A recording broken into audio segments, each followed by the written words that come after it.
오늘은 종교개혁주일이에요. 우리 개혁신앙의 주제가 무엇인지 오늘 본문에 나타나 있습니다. 우리가 17절부터 우리가 보았지만 16절에 보면 간단명료하게 말합니다.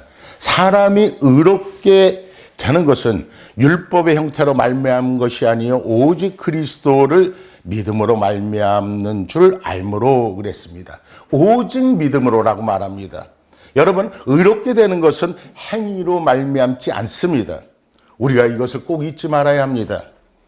우리가 선하게 살면 지난날에 그 잘못된 죄가 용서받으리라고 우리가 생각하는 사람들이 가끔 있습니다. 그러나 이것은 잘못된 것입니다. 우리가 선하게 산다고 우리가 구원을 얻는 것은 아니란 말씀입니다. 이것이 구원에 대해서 큰 오해를 하고 있는 우리의 마음입니다. 많은 사람들이 생각합니다.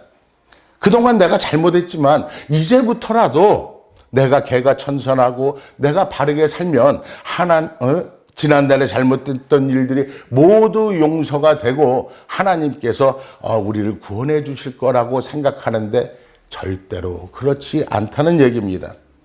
여러분 쉽게 한번 생각해 볼까요? 도둑질한 돈으로 여러분 구제한다고 한번 생각해 보자고요. 도둑질한 돈으로 구제하고 선행을 한다고 구원이 되겠습니까? 도둑질은 도둑질이고 선행은 선행이에요. 도둑질한 사람이 그 죄를 만회하려고 오늘부터 내가 돈을 많이 벌어가지고 선한 일을 많이 하겠다. 그런다고 해서 지난날의 죄가 사해지는 것은 아니라는 말씀입니다. 우리가 이것을 잊지 말아야 합니다. 법적으로도 그래요. 오늘도 부정하고 잘못했던 그러한 사람은요, 아무리 나라를 위해서 큰 일을 했다 할지라도 그는 감옥에 가야 하는 겁니다. 벌을 받아야 하는 겁니다. 죄가 선행으로 감해진다든가 사죄가 된다고 생각해서는 절대로 안 된다는 말씀입니다. 그래서 여러분, 사람들은요, 오늘부터라도 깨끗하고 정결하게 선하게 구제하고 봉사하면서 조금 더 나아가서는 어떤 사람들은 고행을 하기도 해요. 자기 자신을 채찍질하고 금식하고 금욕하면서 말이에요. 그렇게 이제는 세상의 일을 다 버리고 불쌍한 사람들을 위해서 내가 빈민굴에 들어가서 봉사하면서 그들을 위해 살겠다고 고생과 고행을 하면서 지난날에 자기 죄가 사해지리라고 생각하는 것은 큰 오산이란 말입니다. 전혀 아니에요. 의롭게 되려면 율법의 욕구를 충족해야 합니다. 그런데 여러분, 율법의 요구는 바로 죽음이라는 겁니다. 죽음만이 죄를 사할 수 있다고 율법은 얘기합니다. 그런데 어떻게 해요? 대신 죽잖아요. 그러면 믿음으로 구원은 이루어지는 것입니다. 특별히 구약 성경을 우리가 보면은 우리가 레위기를 가장 읽기 싫어하지만 그 레위기에 보면은 많은 제사를 드립니다. 그래서 이 레위기를 읽어보면요, 그 내용은요 아주 피비린내가 나요. 한 번에 한 자리에서요 1000번의 제사를 지냅니다. 양 1000마리를 그냥 죽여서 제사를 드리는 거예요. 그래서 윌리엄 바클레이라는 사람은요 이렇게 말합니다. 옛날에 6월절이 되면 이 제사를 드렸는데 너무나 많은 수만 마리의 소와 양으로 제사를 드렸기 때문에 예루살렘 성전은 도살장과 같았다. 예수 그리스도가 오시기 전에 예루살렘은요 6월절이 되면 도살장과 같았다는 겁니다. 피비린내가 진동을 했다는 겁니다. 왜요? 양과 소를 계속해서 잡아 죽였기 때문에. 많은 소와 양을 제물로 하나님 앞에 죽여서 바쳤습니다. 이렇게 죽음이에요. 대신 죽는 겁니다. 그 죽는 역사 안에서 내가 죽는 체험을 하게 되는 것입니다. 그러한 믿음을 이스라엘 사람들은 갖고 있었다는 겁니다. 그 제물과 내가 하나가 되는 그 순간이 되는 것이기 때문에 그래요. 죽어야만이 사죄가 이루어지기 때문에요. 그래서요, 마틴 루터는요, 공부하고 묵상하는, 자신이 공부하고 묵상하던 그 책상 앞에 이런 말을 딱 써붙여놨어요. 이빈 그라프티비. 무슨 말입니까? 나는 세례를 받았다는 겁니다. 나는 예수와 함께 죽었다고 그렇게 써놓고 항상 확인하면서 루터는 묵상했다고 합니다. 그리스도인은 여러분 예수와 함께 이미 죽었습니다. 그런데 여러분 이제 죽는 게 아니에요. 벌써 죽은 거예요. 벌써 죽은 거예요. 그것을 믿는 것이 바로 종교개혁 신앙의 근본이라는 것입니다. 우리가 이것을 잊지 말아야 돼요. 종교개혁의 핵심은 오직 의에 달려 있어요. 그것이 하나님과의 관계예요. 그 하나님과의 관계에서 막혔던 것을 허물어 버리는 방법은 내가 의인이 되는 거예요. 그런데 내가 죄인이기에 의인이 될 수가 없어요. 그래서 하나님께서는 우리에게 예수 그리스도를 보내주셨다는 겁니다. 종교개혁자의 마음속에는요, 번영, 건강, 축복, 요새 흔히 말하는 그러한 있잖아요. 뭐 잘 살고 뭐 하는 그 번영신학에는요, 관심이 없어요. 잘 살고 못 살고 오래 살고 건강하고 이런 거에는 전혀 관심이 없어요. 종교개혁자의 마음에는요, 오직 의만 생각하는 거예요. 그래서 하나님 앞에 내가 어떻게 하면 의롭게 설 수 있을까? 의롭게 설 수 있을까? 오직 그것만을 생각했다는 겁니다. 의롭게 되는 것. justification. 뭐예요? 의롭다함을 받는 것. 하나님께서 나를 의롭다고 인정해 주기를 바라는 거예요. 의인이 되는 게 아니에요. 내가 의롭다함을 받는 것이지 내가 의인이 되는 것은 아닙니다. 의로 인정받는다는 것입니다. 이것이 문제예요. 그래서요, 종교개혁자들은 오직 이것만을 생각했어요. 솔라 피데, 오직 믿음. 솔라 그라티아, 오직 은혜. 솔라 글로리아, 오직 하나님의 영광을 위하여. 하나님의 영광을 위하여. 이 3대 슬로건을 걸고요, 오직 믿음으로 우리는 의롭다 함을 받겠다라는 것입니다. 그것이 바로 종교개혁자들의 마음이었어요. 여러분, 십자가는 여러분 죽음이에요. 죽음을 뜻하는 것이 바로 십자가입니다. 대신 죽는 겁니다. 이 사건은요, 이 십자가의 이 사건은요, 큰 계시의 사건이에요. 이 십자가 안에는요, 하나님의 경륜이 들어 있습니다. 이 십자가 안에는요, 하나님의 사랑이 들어 있습니다. 이것은 예수 그리스도의 선택적 사건이었다는 것입니다. 예수님께서 말씀하셨잖아요. 아버지께서 내게 주신 잔을 내가 마시지 않겠느냐? 하나님 아버지께서 내가 원하시는 이 잔을 내가 받지 않겠느냐? 이거예요. 그리고 십자가를 지시는 겁니다. 여러분, 십자가는요, 빌라도가 지운 것 같지만요, 그 깊은 내용은 그게 아니에요. 이 십자가는요, 하나님께서 지신 십자가입니다. 이 십자가는요, 예수님께서 지신 십자가예요. 우리가 이걸 잊지 말아야 된다는 것입니다. 여러분, 죽음만이요, 죽어야만이 율법이 완성되는 거예요. 죄를 지었으면 벌을 받아야 되는 거예요. 하나님 앞에 죄를 지었으면 그 죄의 대가로 죽어야 하는 것입니다. 우리가 이걸 잊지 말아야 합니다. 죽음만이 율법에 대한 완전한 해답이에요. 그렇기 때문에 죽어야 되는 거예요. 죽음만이 여러분 율법을 완성할 수 있어요. 그래서 로마서는 말씀합니다. 율법의 완성, 율법의 끝은 바로 이 십자가 사건에 있다고. 여러분, 율법은요, 오직 죽음만을 원합니다. 다른 걸 원하지 않아요. 율법 앞에 모든 사람은 죄인이기 때문에 모두 죽어야 되는 거예요. 그런데 여기에 하나님의 특별한 은사가 나타나 대신 죽는 겁니다. 이것을 계시적으로, 예표적으로 수천 년 동안 반복해온 것이 바로 예루살렘에서 드린 제사였거든요. 사람이 죽는 대신에 양이 죽는 거예요. 사람이 죽는 대신에 소가 죽는 거예요. 그리고 멀쩡하게 건강한 소가 죽는 그 순간 죄인은 그 그 앞에 바로 같이 엎드려져 있습니다. 내가 죽는 것을 체험하는 겁니다. 소가 죽었어요. 내가 죽은 겁니다. 그 믿음으로 의롭다함을 얻는 거예요. 이것은 하나님께서 우리에게 베푸신 엄청난 사랑입니다. 엄청난 사랑의 계시가 제사를 통해서 나타났었다는 겁니다. 소와 양을 죽임으로, 그들의 그 동물의 죽음으로 나의 죄가 사해지는, 의롭다고 인정받는, 여러분이 너무나 잘 아시는 요한복음 3장 16절, 하나님이 세상을 이처럼 사랑하사 독생자를 주셨으니, 여러분 이것은 어떤 의미입니까? 바로 이 사랑의 계시로 십자가를 우리에게 주셨음을 우리는 깨달아야 한다는 겁니다. 하나님이 세상을 이처럼 사랑하사 독생자를 주셨다. 독생자의 죽음으로 인해서 우리의 죄가 사함을 받을 수 있다는 겁니다. 독생자의 죽음으로 인해서 나는 다시 죽음에서 살아갈 수가 있다는 겁니다.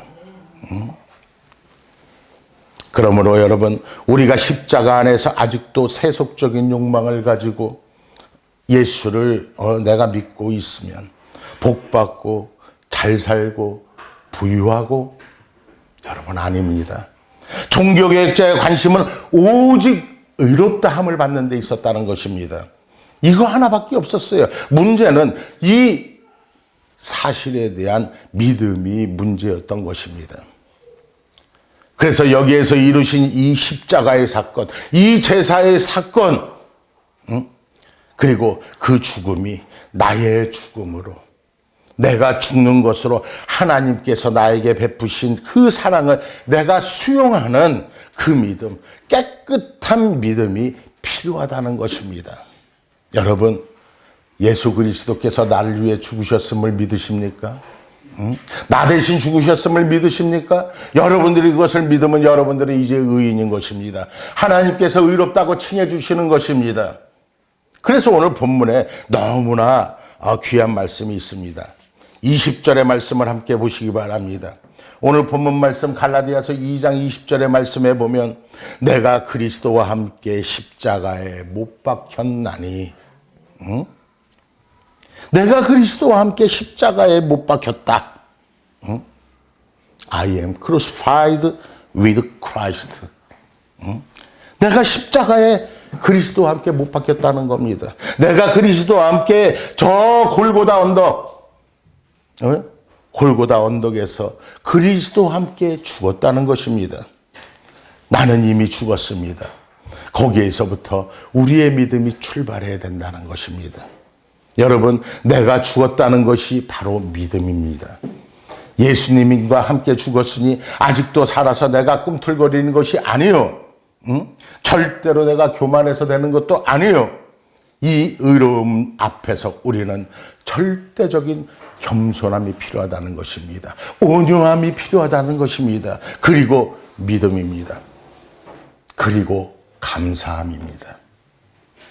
감사로 우리는 응답할 수 있어야 한다는 것입니다. 그것이 바로 믿음이에요. 여러분, 내가 죽어야 하는 거예요. 내가 죽으면요, 사는 길이 보여요. 여러 고민도 많고 번민도 많고 문제가 많은 것 같아요. 그러나 여러분, 간단해요. 내가 죽으면 사는 길이 보이는 겁니다. 내가 살아서 꿈틀거리기 때문이에요. 내가 죽을 때 그 별것도 아닌 허접한 그 자존심 하나 때문에, 아니 얼마 높지도 않은 그 명예 하나 때문에 나는 흔들리고 있었습니다. 그러나 여러분, 그 모든 것을 내려놓는 여러분들 되기를 주의 이름으로 축원을 드립니다. 그것이 바로 출발점이에요. 그것이 믿음으로 가는 출발점이란 말이에요. 오늘 죽는다는 것이 아닙니다. 벌써 죽은 거예요. 이미 나는 죽은 거예요. 이것이 종교개혁자의 신앙 구조입니다. 우리가 이것을 잊지 말아야 됩니다. 우리가 구원론에 대해서 많은 오해를 합니다. 그래서 이제부터라도 내가 바르게 살고 깨끗하게 살면 용서받을 수 있고 구원을 받을 수 있을까요? 아니요. 이제부터 내가 선행을 하고 구제를 하고 좋은 일을 내가 하고 살아간다면 내가 구원받을 수 있을까요? 아니요. 아니면 내가 머리 깎고 산에 들어가서 힘들게 고행하면서 나를 계속 쳐가면서 굶어가면서 내가 고행을 한다고 해서 내가 구원을 받을까요? 아니요. 내가 죽어야만 되는 겁니다. 응? 그런데요, 내가 죽긴 죽어야 되는데 그냥 죽는 것이 아니요. 그리스도와 함께 죽어야 한다는 것입니다. 그리스도와 내가 함께 죽으면요, 그리스도와 함께 살아나는 줄 여러분들이 믿으시길 바랍니다. 내가 살아날 수 있는 방법은 거기에 있어요. 내가 그리스도와 함께 죽을 때 나에게는 살 길이 열리는 것입니다. 그리스도와 함께 죽으면요, 로마서 6장 8절의 말씀대로 그대로 이루어집니다. 그리스도와 내가 함께 죽으면요, 그리스도와 함께 산 줄을 우리가 믿는 것입니다. 내가 그리스도와 함께 죽어야 되는 거예요. 혹 여러분의 집에 가시면은 이 십자가를 걸어 놓으셨습니까? 우리 믿는 사람들은 대개 그렇게 하는데요. 이 십자가를 쳐다볼 때마다 여러분 무엇을 생각하십니까? 지금 이 시간에라도 한번 생각해 보세요. 이 십자가를 바라볼 때 여러분 무슨 생각을 하십니까? 저 십자가는요, 예수님의 십자가인 동시에 바로 나의 십자가인 줄 믿으시기 바랍니다. 나는 죽었습니다. 벌써 죽었어요. 그리스도와 함께 나는 이미 죽었다는 사실입니다. 그런 사람만이 그리스도와 함께 다시 살 수 있는 줄 믿으시기 바랍니다. 계시되었던 그 사랑, 그 엄청난 증거를 이제 믿어야 되는 거예요. 믿음으로 내가 그대로 받아들여야 돼요. 믿음으로 그대로 수용해야 되는 거예요. 나는 벌써 죽었다고. 그리고 그리스도와 함께 살 것이라는 그런 확실한 믿음을 내가 가지고 있어야 한다는 말입니다. 그리스도와 함께 죽으면요, 또한 그리스도와 함께 살 줄로 믿고, 그리고 오늘 이 시간 현재를 살아가게 되는 것입니다. 그것이 바로 그리스도인이에요. 칼바르트의 유명한 구원론에 대한 설명이 있습니다.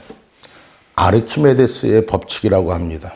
아마 우리가 학교에서도 잠시 배웠던 말 중에 하나일 것입니다. 아르키메데스의 원리. 여러분들이 아마 중학교쯤 되었을 때 아마 배웠던 것일 것입니다. 여러분의 집에 가면은 욕조가 있잖아요. 목욕탕 욕조가 있는데 그 욕조에 물을 가득 채웁니다. 근데 그만 너무 많이 채워서 끝까지 채워버렸어요. 그리고 내가 그 욕조에 들어갑니다. 그러면은 어떻게 됩니까? 물이 넘치지요?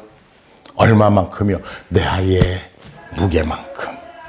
꼭 내 무게만큼의 물이 빠져나가게 되잖아요. 이것을 아르키메데스의 원리라고 말을 합니다. 그러니까 예수님께서 십자가에 돌아가셨다는 것은요, 내 죄가 저만큼 크다는 것입니다. 죽을 만큼 크다는 것입니다. 우리가 이것을 잊지 말아야 합니다. 내 죄의 무게만큼 주님께서는 십자가에서 죽으셨습니다. 이것이 아르키메데스의 원리의 구원론이에요. 그리스도의 십자가만큼 내 죄의 무게가 있다는 것을 확인해야 한다는 것입니다. 나는 벌써 죽었다고 확신해야 그래야만이 되는 거예요. 그래서 갈라디아서 5장 24절에 있는 말씀처럼 나의 정과 욕심까지 십자가에 모두 못 박아 버렸다. 이 고백이 우리의 입술을 통해서 나와야 한다는 것입니다. 제가요, 한 30년 목회를 하면서 이제 세 번째 교회를 마지막으로 이제 세웠어요. 이제 5개월 됐죠. 5개월째. 여러분들 5개월 전에는 저하고 한 번도 얼굴 한 번 본 적 없는 그러한 분들. 뭐 우리 집사님들, 장 집사님, 배 집사님, 우리 권사님 한 번도 얼굴 본 적도 없는 우리들. 그런데 하나님의 은혜 가운데 함께 모여서 이렇게 예배드리고 하잖아요. 근데 가끔 목회 생활을 하다 보면요, 좀 어려운 일이 있어요. 또 억울한 일도 좀 있어요. 나는 평안한데, 그래도 나는 평안한데 우리 친구 목사님이나 선배 목사님들이요, 한번 찾아와요. 그리고 나를 위로한다고요. 이 어려운데 이렇게 어려운 일, 억울한 일을 당하면서 얼마나 어렵고 고생하느냐고 하면서 있잖아요. 좀 헌금도 하고 가고, 좀 맛있는 거 사 먹으라고 좀 용돈도 좀 주시면서 이렇게 가요. 그러면서 왜 이렇게 아이고 힘드시냐고 저를 위로하려고 하는데, 그럼 제가 이렇게 대답해요. 나 고생 안 하는데요. 힘 하나도 안 든대요. 억울한 거 없는데요. 그랬더니 이분들이 하는 말이, 아니 지금 이렇게 어려운 일이 많다면서 왜 안 힘드냐고 막 그래요. 그래서 제가 이렇게 대답했어요. 나는 벌써 죽었거든요. 사람이 이 길 보군요, 이미 죽어서 없어져 버렸거든요. 나는 없어요. 나의 자존심, 나의 명예 모두 상관 안 해요. 벌써 이 십자가에 못 박아 버려서 나는 없어요. 아무 원한도 없고, 아무 미움도 없고, 아무 후회도 저에겐 없어요. 이렇게 말을 합니다. 여러분, 신앙생활이 무엇입니까? 나는 예수와 함께 십자가에 못 박히는 것이 바로 신앙생활입니다. 내가 예수 그리스도와 함께 십자가에 매일 못 박히는 것이 바로 나의 신앙생활이어야 한다는 것입니다. 거기서부터 출발하는 겁니다. 거기서부터 바로 나의 신앙이 출발하는 겁니다. 정과 욕심까지 모두 이 십자가에 못 박아 버려야만이 내가 살 수 있기 때문에 말이에요. 사도 바울은요, 여기에 대해서 이렇게 말합니다. 고린도전서 15장 31절의 말씀에 보면 데일리 베프티즘 뭐예요? 나는 날마다 세례를 받노라 그래요. 나는 날마다 세례를 받노라. 날마다 세례를 받는다는 거예요. 여러분, 세례가 무엇입니까? 우리가 교회가 설립된 지 5개월밖에 안 됐지만 그래도 네 분한테 우리가 세례를 베풀었잖아요. 우리 권사님 이곳에서 세례를 받으신 분이시고, 그런데 여러분, 세례가 무엇이라고 했습니까? 세례란 내가 그리스도와 함께 죽고 그리스도와 함께 사는 것이 바로 세례예요. 그 의식이에요. 내가 그리스도와 함께 살고 그리스도와 함께 죽고 이렇게 살아가겠다고 내가 세례를 받음으로 인침을 받는 것, 그것이 바로 세례예요. 이것을 마틴 루터는 매일같이 그렇게 했다는 겁니다. 날마다 세례를 받는다. 날마다 세례를 받는 마음으로 루터는 살았다고 합니다. 억울할 것도, 미워할 것도, 낙심할 것도, 자랑할 것도 아무것도 없어요. 다 예수님께 맡기고 우리가 십자가의 은혜를 바라보면서 주님께서 우리에게 베풀어 주셨던 그 사랑, 그 사랑에 대해서 우리가 감격하고 그 은혜에 대한 보답하는 마음으로 우리는 날마다 살아가야 한다는 것입니다. 내가 그리스도와 함께 죽었으면 그리스도와 함께 다시 살 것입니다. 그래서 오늘 본문 20절에서 우리는 확실히 읽을 수 있습니다. 이제 내가 육체 가운데 사는 것은 나를 사랑하사 나를 위하여 자기 자신을 버리신 하나님의 아들을 믿는 믿음 안에서 사는 것이라. 여러분, 이제는 사랑밖에 없습니다. 이제 나의 믿음 속에는요, 사랑에 대한 응답, 사랑에 대한 감사, 사랑에 대한 감격, 오직 남은 건 그거밖에 없다는 것입니다. 여러분, 개혁신앙의 핵심을 항상 늘 마음에 품고 살아가는 여러분들 되시길 주의 이름으로 축원을 드립니다. 나는 예수 그리스도와 함께 십자가에 못 박혔다. 거기서부터 출발하는 겁니다. 그러면 모든 문제가 다 해결이 돼요. 여러분들에게 문제가 있습니까? 여러분들에게 병마가 있습니까? 사단이 여러분들을 힘들게 합니까? 여러분들을 예수 그리스도와 함께 십자가에 못 박아버리고 내가 죽으면요, 사단도 떠나가는 줄 믿으시기 바랍니다. 병마도 떠나가는 줄 믿으시기 바랍니다. 여러분을 괴롭히기 위해 다가왔던 그 모든 문제들이 모두 떠나가는 줄 믿으시기 바랍니다. 내가 예수 그리스도와 함께 이 십자가에 못 박혔을 때 우리에게는 회복의 영이 임하는 줄 믿으시기 바랍니다. 모든 문제가 해결이 되는 거예요. 내가 죽으면 세상의 법정도 그러잖아요. 범죄자가 죽으면 뭐라 그래요? 공소권 없음. 그러고 조사도 안 하고 그걸로 끝나버려요. 재판도 하지 않아요. 여러분, 예수 그리스도와 함께 십자가에 못 박히는 그러한 은혜 가운데 있는 여러분들 되시길 주의 이름으로 축원을 드립니다. 모든 문제가 다 해결되는 거예요. 그래서 그리스도와 함께 죽으면 내가 그리스도와 함께 살아날 것입니다. 그리고 그 영원로운 형체와 같이 내가 변화하게 될 것입니다. 그 은혜의 날 우리는 바라볼 수 있어야 합니다. 그 은혜의 날을 바라보면서 우리는 오늘을 살아가야 한다는 것입니다. 어떠한 마음으로요? 감사한 마음으로 기도하겠습니다. 이 시간 우리 다 같이 눈을 감으십시다.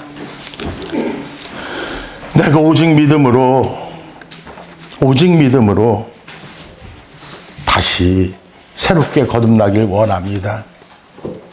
내가 예수 그리스도와 함께 십자가에 못 박히길 원합니다.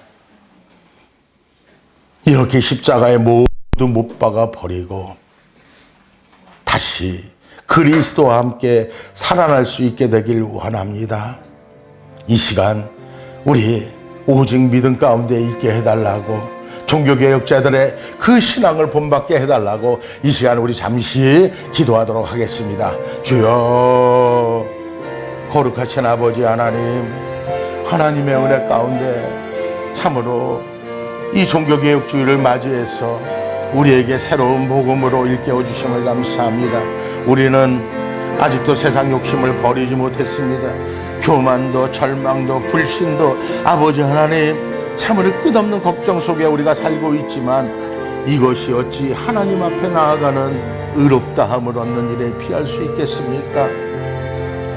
주님께서 십자가를 지심으로 내가 누군가를 십자가를 지심으로 내게 주셨던 그 영생을 확증해 주셨고 십자가에서 부활하심으로 영원한 약속을 우리에게 확인해 주신 놀라운 은혜를 감사합니다.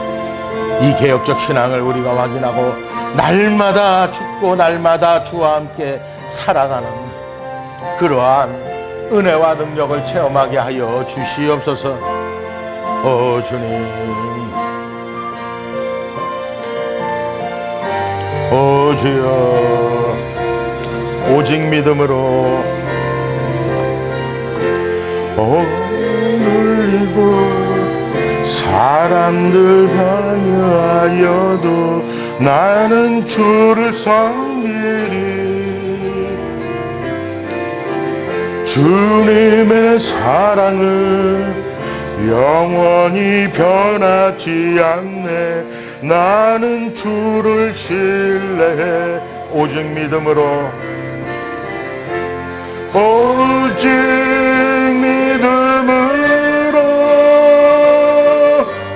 믿음으로 말미암아 살리라.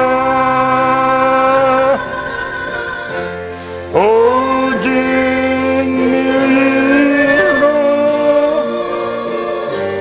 믿음으로 말미암아 살리라. 믿음 흔들리고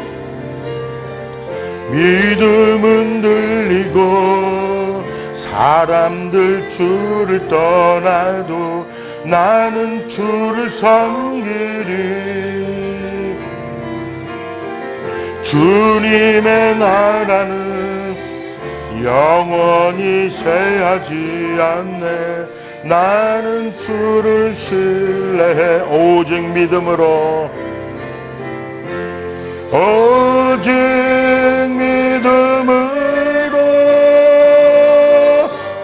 믿음으로 내가 살리라. 오직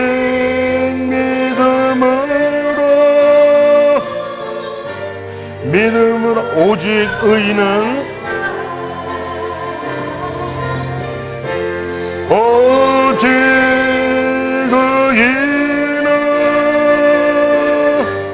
믿음으로 말미암아 살리라. 오직 의인은